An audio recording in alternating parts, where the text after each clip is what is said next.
ශ්‍රී ලාංකීය කලාකෙත අස්වැත් වූ හෙළේ මහා නිලි රැජිනිය මාලිනී ෆොන්සේකා නම් වූ ඇය අද දින තම දිවිසැරිය නිම කොට තිබෙනවා.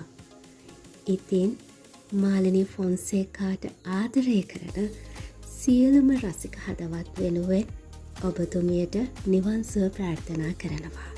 හැමදාම ඔබතුමිය අපේ හදවතේ ඉහළින්ම සිටින බව මතක් කරනවා. ඔබ අද අපි ළඟ නැතත්. මං අද ආවේ ආදරේ හොයාගෙන ආවාස ආදරේ. මට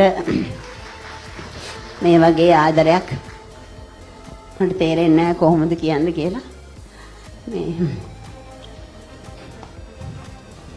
මේ හැම දෙනාම ඇත්තටම අවංකව මං වෙනුවෙන් මේ වෙලාව ගත කරපු එක මට කෝටියක් වටිනවා.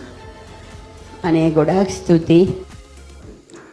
හෙළ සිනමාවේ අග්‍රගණ්‍ය නිලි රැජිනිය ගැන සිහිපත් කරනවා නම් ඇය සිංහල කලා ක්ෂේත්‍රය තමන්ගේ හැකියාවෙන් පෝෂණය කරපු ඉතාමත් දක්ෂ එවැගේම නිහතමානී රංගන ශිල්පිනියක් බව අපි හැමෝම දන්නා කාරණයක්.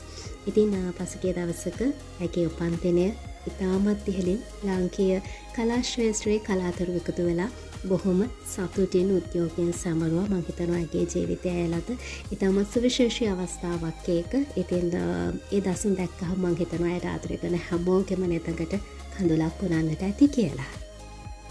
ඇය ගැන සැකෙවින් මතක් කරනවා නම් ඇගේ සම්පූර්ණ නම වෙන්නේ රානි මාලිනී සුමිත්‍රා පීරිස් ෆොන්සේකා.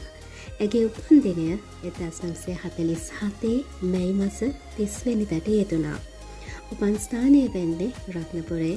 ඒ වගේම ඇය වෘත්තීය මට්ටමින් නිලියා චිත්‍රපට නිෂ්පාදිකාවක්, ඒ වගේම මනෝ විද්‍යාඥවරියක්. ඒ විතරක් නෙවෙයි තවත් බොහෝ අංශ ගණනාවක් ඇගේ දක්ෂතාවයන් ඔස්සේ නියෝජනය කළ බවත් මතක් කරන්නට ඕනි.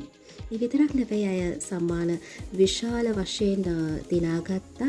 ඒ විතරක් නෙවෙයි ඉන්දියාව තුළ අය කැපී පෙනුණු ඉතාමත් දක්ෂතම රංගන ශිල්පිනියක් වුණා. ඇය තම ජීවිත ගමනට සමුදෙද්දී ඇයට වයස අවුරුදු 78ක් සපිරුණා. ඉතින් පවුලේ බොහෝ පිරිසක් මේ වෙද්දී ඇය කලා ක්ෂේත්‍රයට දායක කොට අවසන්. ඉතින් ඒ හැම දෙනාම මං හිතනවා ඉදිරියට ඇගේ නාමය ඉදිරියට ගෙනියාවි කියලා. ඇගේ වෘත්තීය මට්ටමින් ජීවිතය ඇරඹෙන්නේ 1963 දී වේදිකා නාට්‍යයක් වගේ